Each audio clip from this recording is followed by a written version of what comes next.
ભેળસેળિયા વેપારીઓ સામે food and drugs વિભાગ દ્વારા કાર્યવાહી કરવામાં આવી। શુદ્ધ ઘીમાં ભેળસેળ કરતા કચ્છ અને જામનગરના વેપારી પર દરોડા પાડવામાં આવ્યા।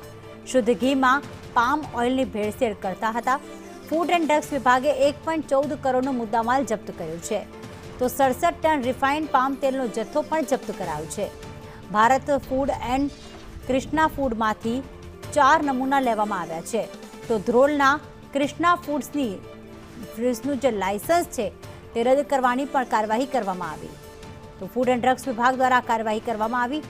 ભેળસેળિયા વેપારીઓ પર તવાઈ બોલાવવામાં આવી કે જેઓ શુદ્ધ ઘીમાં ભેળસેળ કરતા હતા।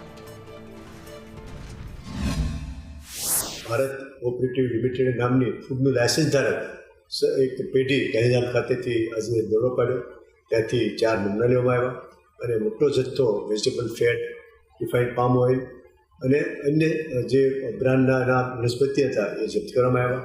સાથે સાથે જામનગર ખાતેથી ક્રિસ્ટા ટ્રેડિંગમાંથી લગભગ 6 લાખનું ભેળ સુધી ઘી પણ આજે પકડવામાં આવ્યું છે। ત્યાંથી પણ 4 નમૂના લેવામાં આવેલા।